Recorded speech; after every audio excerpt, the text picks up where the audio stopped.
Is it different or easier or to write for a solo album than it is for the legacy, for a band with that kind of legacy?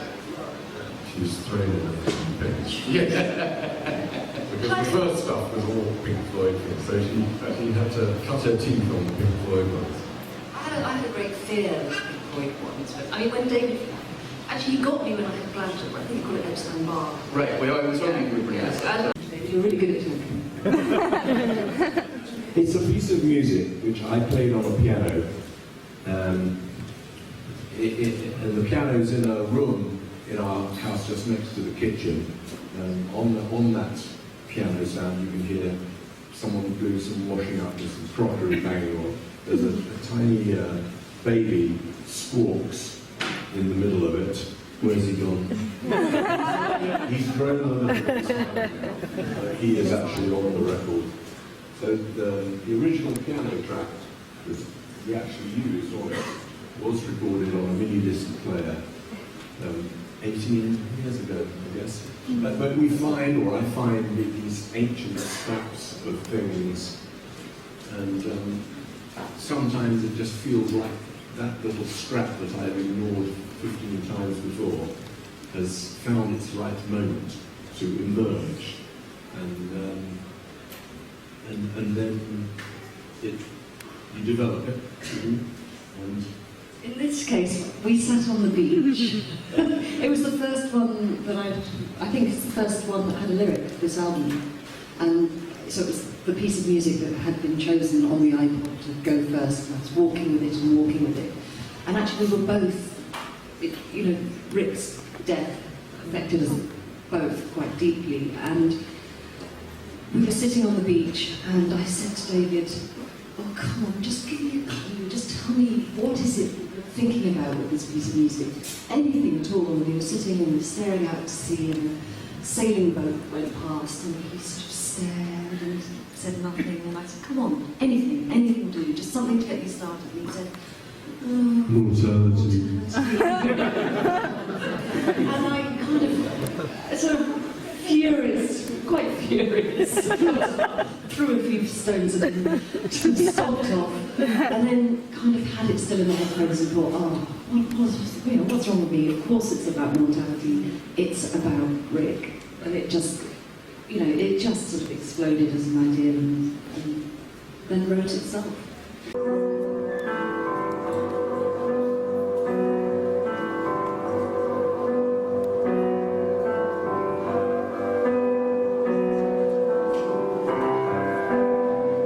So this has just got me singing live on vocals on it in harmony with myself.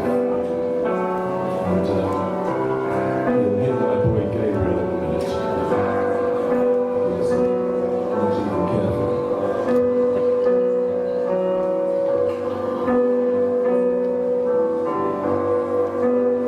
Be patient.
Yes.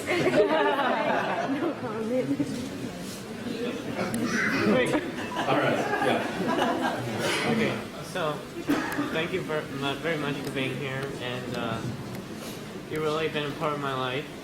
But I have a question, and do you have one favorite song for lyrics and one favorite song for instrumental, or is it just one song altogether? It's hard to have favourites. I have so many favourites, and the recent music that you make is your favourite. And in another few years, you'll see which ones the new ones remain as favourites and which ones are the old ones. But the ones that marry the best together, and the Blue is certainly one of those songs, always remain as favourites because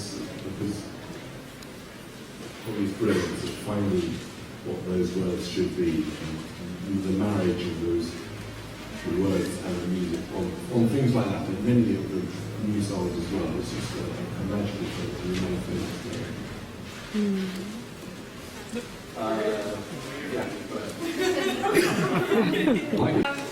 I want to piggyback on exactly everything that he said. Thank you so much for being here tonight. So I've thought about this like for years, but it's actually happening. My favorite piece of art from Pink Floyd was always Live in Pompeii. I have always wanted to know what is like the most like what do you recall feeling when you did that? Like Saucer Full of Secrets, amazing. I think I've seen it a million times. I actually watched it last night, and I just want to know like what was your experience like? What is the most memorable like feeling that you have from doing that? It's a very, very long time ago. And, Apple pie. Strangely enough, I'm going to be playing this summer in that same arena. And it was just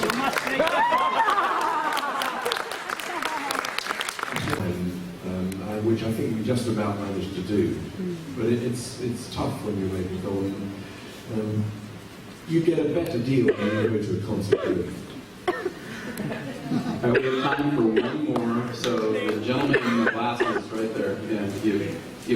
Well, I can't believe I have this opportunity. So first, thank you. And my question is, as you are the most inspirational musician to me, I want to know who is the most inspirational musician or band to you, David? Well, that's one of the questions I've been asked so many times. And I'm such a sort of butterfly. I just, settle on different things all the time. I'm the furthest away from being a purist that you could imagine. And the things that have inspired me are just legion, thousands, many, many, many people, singers, songwriters, bands. And I just can't pin down something for you that would give you any sort of real clue.